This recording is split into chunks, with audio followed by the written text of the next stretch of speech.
Nako, delikado ka ngayon dito, Pinky. Nako, itong dalawang babae na to, sinasabi yata na ito yung babae na kung saan yung dalawang witness po ni Pinky, no?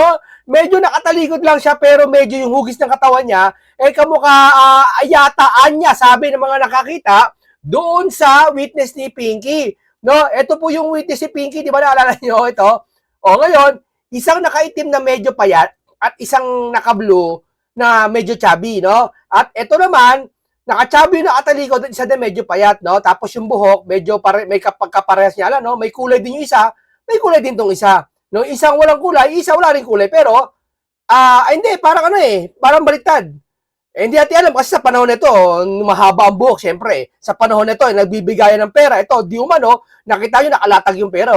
Magkano yan? Ilan na yan? 1, 2, 3, 4, 5, 5, 10, 15, 20, 20. Nasa 50 milyones yan. Imamaleta na, ire-repack na. No? Dito po, hinihinala po nila na iisang tao lang yata ho ito. Kung isang tao lang yata ho ito, hindi na nakapagtataka na kung bakit itong si Pinky, todo depensa. Biruin mo, yung mga maris, meron na naman siyang pasabog sa mga maris na parang kailangan daw may credibility yung pabago paniwalaan. Wow! Galing mo, no? Talagang dapat, kung talagang neutral ka, Pinky, ang sasabihin mo sa mga tao, ay maganda. Maganda, lumitaw lahat para imbestigahan. Pupunta kayo sa red set, sa Blue Ribbon, imbitahan lahat para mas maganda. Mag-ano kayo, imbestigahan natin para gumana naman yung system natin sa Pilipinas, magtrabaho lahat, binabayaran kayo ng gobyerno, gawin nyo, gampanin nyo bilang investigador. Ganun, di ba? Hindi yung pag may lalabas, ay, naku, hindi yan. Walang kredibilidad yan. Di ba? Akala ko ba magtutulungan tayo, Pinky? Ha? Bakit tuwing may maglalabas ng ganito parang kinokontra mo? Ha? Ano ba gusto nyo? Di ba? Ang titindi ng mga to eh. Pati yung mga vlogger, 1 billion na wala kurakot. Pag may lumitaw na testigo, na ganyan, ay, naku, edited AI. Ano ba talaga? Akala ko ba gusto natin masagpo yung 1 trillion na pera at gusto nyo pa ipasoli ang pera ng kabanamayan. Ibalik, isaoli, ibalik, ikulong na yan. Sabi ng mga dilawan, no? Ikulong na yan. Pero pag may lumabas sa tao, naku, AI yan. Di ba? Diyan kayo nakikita na hindi kayo talaga interesado sa mga tao na protektahan nyo para sa korupsyon. Ang gusto nyo lang, makaligtas kayo, yung mga politiko na tinatakpan nyo. Yun talaga yun. Walang iba. Wala nang iba. Ang bihira ka naman. Naghahanap ka ng trilyon. Parang ganito. Nawala yung pera mo, no? 1,000, no? Hinahanap mo ngayon. Asan na pera ko 1,000? Asan na? Tulungan niyo ako makahanap tayo, may nawawalang 1,000. Tulungan niya na mahanap niyo. Kuwari may nawawala. Hindi, may nawawalang 1,000. Alam mo, may nawawalang 1,000. Pero ikaw nakakuha ka ng 1,000. Nakuha mo yung 1,000 pero hindi mo siya sabi. Pero ikaw mismo nagsabi, nasa bulsa ko yung 1,000 na kinuha ko. Kinuha ko talaga. Halimbawa. Tapos, maraming mga tao, itaas ang kamay, sino gusto tumulong para makuha yung 1,000 na nawawala. Daming tumutulong. Ako, sir, tutulong ako. Maganda, magtulungan tayo. Tapos isa may lumitaw. Sir, makapagtuturo sa kung sino kumuha ng 1,000, may CCTV ako. Hindi ka pwede. Wala kang kredibilidad. Yan si Pinky. Di ba? Kasi mabubuko siya eh. Mabubuko ka eh. Hindi naman si Pinky mabubuko. Yung mga master niya mabubuko. Katulad na sinabi ko, 1,000 nakuha ko.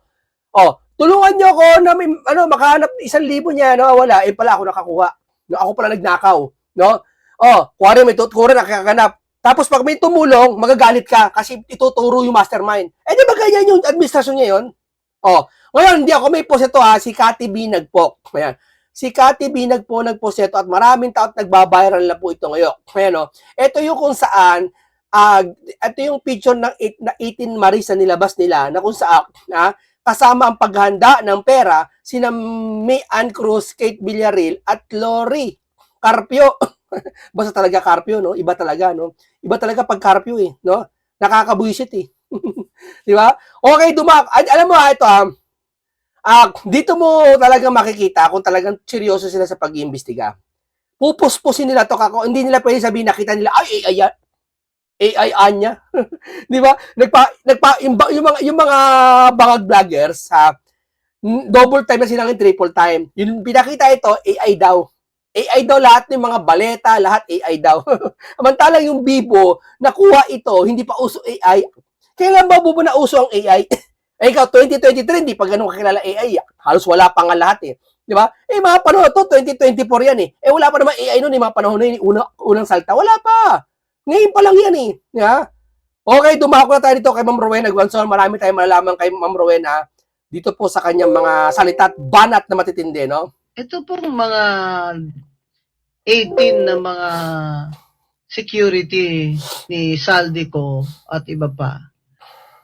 May mga affidavit po ito sila. Nabasa ko po yung ilang affidavit nila. Ay, ibig sabihin po, hindi naman po mag-affidavit ang tao na ang laki naman ng risk niya kung siya ilalabas. Ito mga taong ito, eh wala naman po silang makukuha sa labas nila. Yung 18 Marines yung siya sabi niya. Ang gusto lang nila ay maisiwalat na itong korupsyon na ito. At siyempre yung iba sa kanila, sobra ng konsensya, di ba? Hindi naman ito, sabihin mo, fake ito, kasi may mga affidavit ito eh. O sabihin mo, attorney. Huwag na lang affidavit eh. Sabi, bakit naman nakamaskara? Yung mga nakamas daw yung 18 Marines. Talo ka? Ilan lang ang nakamas doon. Ha? Yung 18 na yon, ilan ang nakamas doon. Siguro mga sa 18, 18 sila, di ba? Siguro mga nakamas doon, mga 7 lang. Huwag mo sasabihin lahat. Hindi porket nakakita ka ng 7 nakamas, lahat nakamas na. Nakakulay itim lahat sila. Oo, pero nakamas, yung iba doon walang mask. Di ba? Sabihin mo, nakamas. Kesa naman yung minarap ni Pinky na testigo, nakamas yun, nakabalot na balot pa.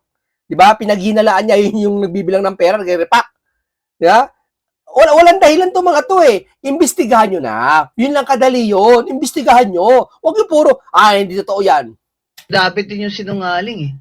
Pero may notaryong nakapirma doon eh. May mga kamag-anak ito mga taong ito. Hindi naman ito mayayaman. Kung habulin sila. At nangyari kay Gutesa, nasaan na ba si Gutesa? Paglabas ni Gutesa, biglang nawala si Gutesa. Nasaan na? Binayaran ba si Gutesa para itago siya?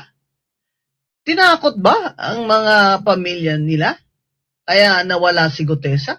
Pero it is the same testimony noon ni Gutesa doon sa Senado. At saka, kahit wala si Gutesa, nandun na yun sa record ng Senado. That is already official records and he took an oath there. He took an oath there. That means na that is already admissible. Kahit wala si Gutesa, itong 18 na ito ay nagpapatunay at corroborated ang sinabi ni Gutesa noon na naghatid siya ng mali-malitang pera sa bahay ni Martin Romualdez sa Forbes at sa bahay ni BBM doon din sa Forbes. At yan ay siyempre corroborated niya ang sinabi ni Saldico sa kanyang part 1, 2, 3 na nilabas na video na nagpahatid siya ng 25 billion pesos kay BBM. Share ni BBM sa insertion ng 100 billion. Kung babalikan natin, ang sabi ni Saldico, yung 100 billion na yan na insertion, pahabol yun. At i-connect natin yung sinabi ni Congressman Toby Chanco na nandun siya nung sinabi ni BBM kay Martin Romualdez na kinuha nyo na lahat, wala nang natira sa akin.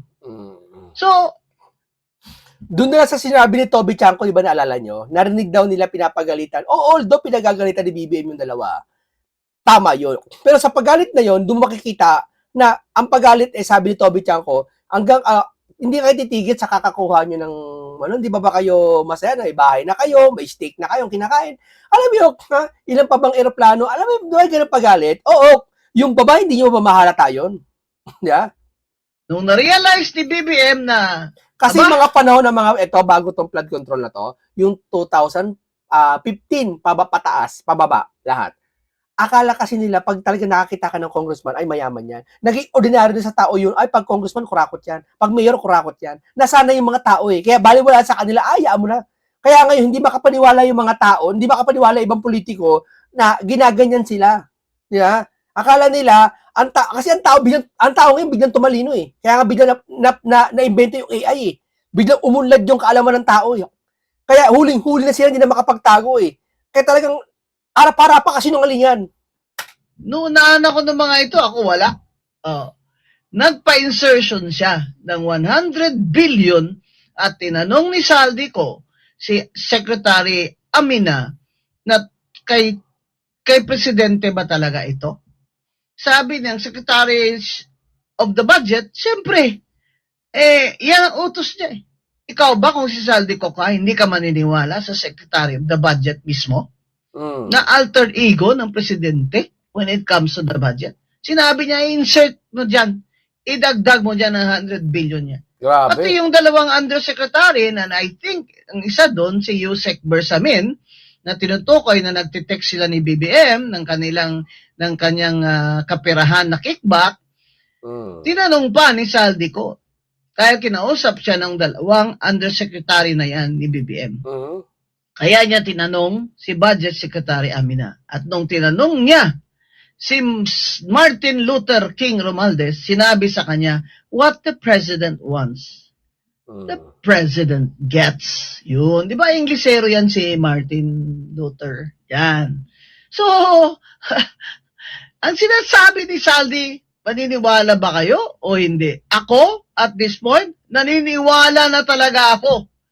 Kasi hindi lang nakukunik ko yung mga sinabi ni Toby, sinabi ni Amina sa kanya.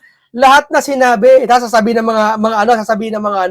mga bangag vlogger, sasabihin, asa ng ebidensya mo na si Martin? Paano magkakaebidensya? Di patawag nga ni Pinky sa hearing, ayaw eh. Di ba? Paano magkakaebidensya? Ni kausapin niya, ayaw eh. Di ba? Titindi ng mga to eh. Ngayon, yung mga text ni Yusek Bersamin lumabas. Ni investigasyon niya, ayaw gawin eh. Paano magkakaebidensya? Di ba yung ebidensya, hindi lang basta-basta. Alam mo, ebidensya, marami pwedeng pagkunan. Ang ebidensya pwedeng pagkunan dun sa pamamagitan ng investigasyon. Ang ebidensya pwedeng pagkunan yung lantara na. Nakuha na mo ng literarawan, konkreto na, ganoon. At di ba, didisclose yun ni Congressman Rize ng Caloocan na Liberal Party. At ngayon, at biglang nagtago si Martin Romualdez. You know, ladies and gentlemen of the jury, flight is an indication of guilt. Biglang nawala si Martin, no? Nag-diet.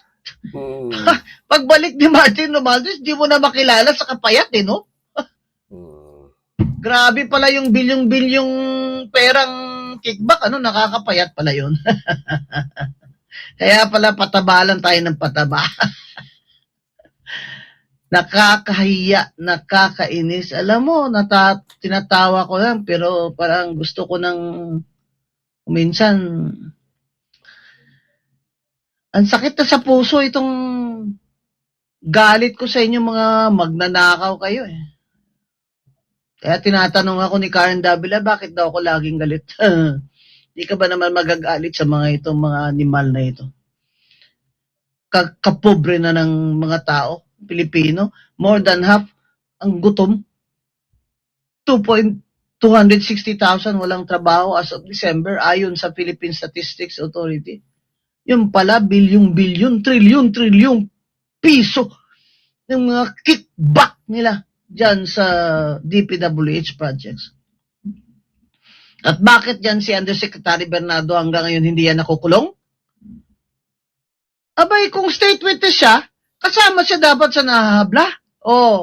At kung nahahabla siya, dapat talagang inaresto din siya. Bakit wala akong nabalitaan na itong Yusek Bernardo ay inaresto? Bigla na lang Talagang, alam mo talaga, napakosay talaga ni Ma'am Rowena Guanzon eh. Ito talaga nakasaksi sa lahat na nangyayari. Opo. Ito po ay talagang dilawan pala. Ito ang solid na dilawan. Ang dami niya nasaksiyan po sa lahat ng presidente. Siya po talagang ito talaga political analyst talaga to. Hindi katulad nung isa dyan, yung ngipin na pangalan nun. yung kalbo na panot na akala ko yung ulo niya ano lang, makintab kasi yung ulo niya eh. Akala ko pawis lang. Pawis. Yung pala panort. Diyos ko po. Ay versus Revilla et al. Kasama si Bernardo pero hindi natin alam nasaan si Bernardo. Ilabas yung si Bernardo. Oh, NBI, ilabas yung si Bernardo. I-video nyo ng live. Nasaan na?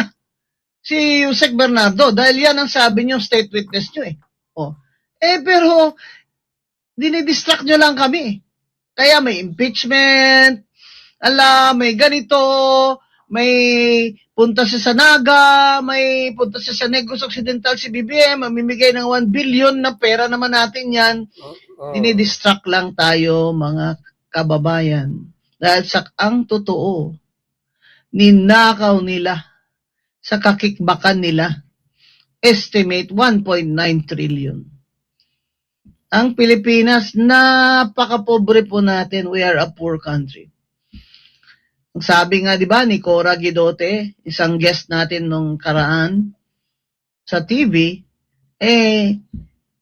pagkakasyahin, magkakasya naman sana na walang deficit ang budget kung wala sanang leakage na tinatawag sa korupsyon.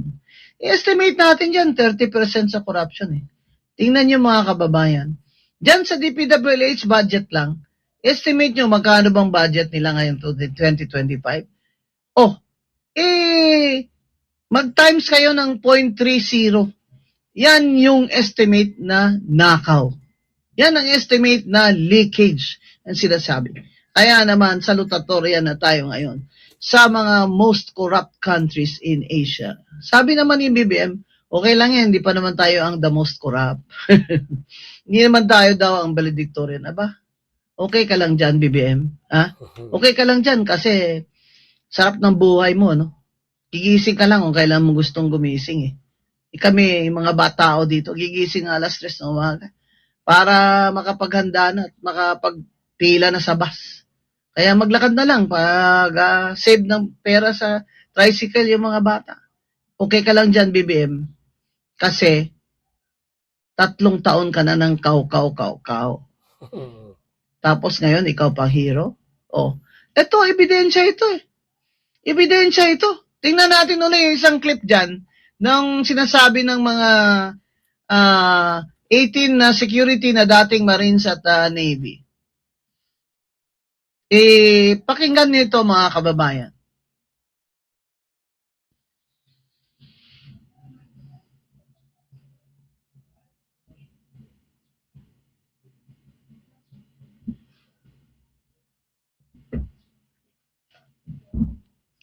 Nakakagalit, ano? Nakakagalit. Kawawa na talaga ang Pilipinas. Dalawang taon pa tayo kay Bongbong. Pero, konting tiyaga na lang, 2 taon na lang. Di ba? Ano ba, Tek? Go. Si Johnny Goodwan. Si Rodante Orvillo.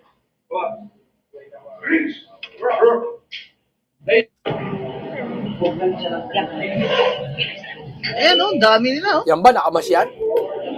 Yung iba ba dyan, nakamas? Itim na t-shirt? Yung iba ba nakamas dyan? Kahapon. Nakamas daw kayo magpakilala. Ito nga, di nakamas oh.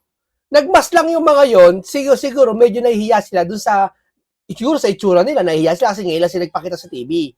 Okay, iba naman dyan, may sipon, may talaga nagmamas, di ba? Kasi kung ayaw magpakilala lahat niyan, hindi lahat yan nakamas. May abogado sila.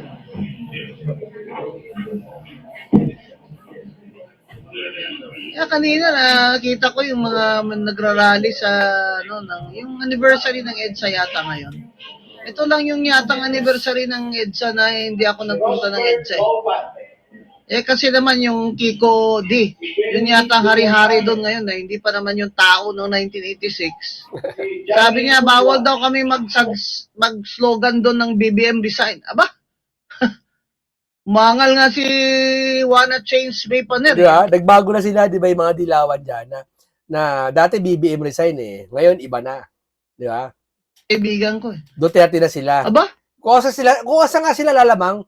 Kami itong nakilaban doon eh. Kayo, wala nga kayo doon eh. Kayong mga makaliwa, wala kayo doon dahil gusto nyo revolusyon, hindi eleksyon. Oh. Tapos ngayon, kayo ang magdo-dominate ng EDSA celebration dyan. Parang inyo. Tapos hindi kami pwedeng sumigaw ng BB resign sa EDSA on its 40th year. Aba, sumakit ang loob ko mga kababayan. Dumaan ako doon kanina. Lalakad-lakad sila. May mga yellow sila na mga bandila kasi di ba yellow noon eh. Yung may picture ni Ninoy, yung sign ng atom, ganun. Oy, hindi kayo dilawan. Makaliwa kayo. Kami ang original na dilawan, yung mga lumaban kay Marcos sa eleksyon. Hindi lang sa eleksyon, all those years of martial law na lumaban sa kanya. At kami, pamilya ko, lumaban pa sa eleksyon para kay Cory Aquino. Alam yan ni Paul Aquino, tatay ni Bam Aquino. Alam niyan na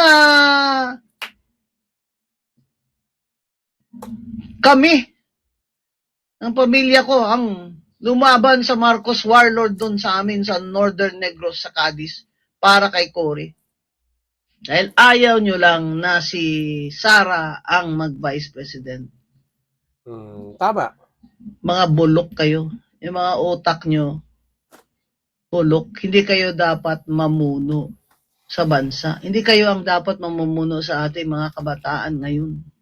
Yung napakasakit sa amin, sa generation ko, na lahat ng pinaghirapan, lahat, mahantong lang tayo sa ganito, corruption na naman, ng another Marcos administration.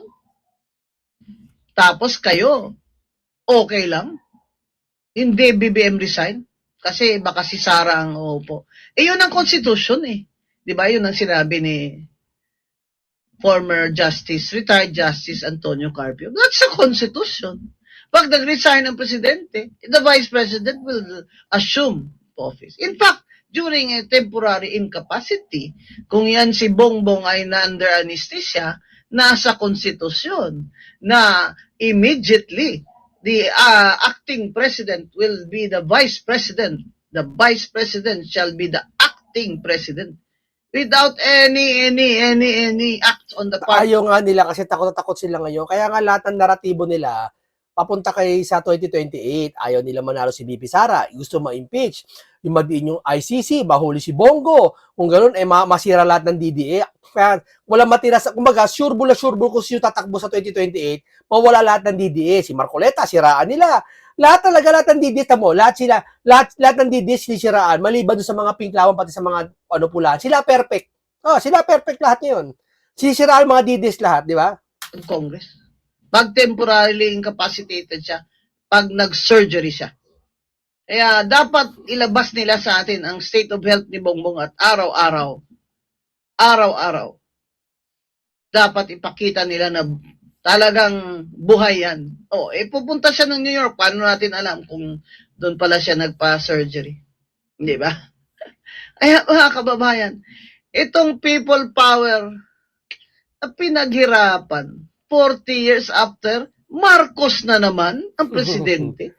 Massive corruption na naman. Kahirapan na naman. Inflation na naman.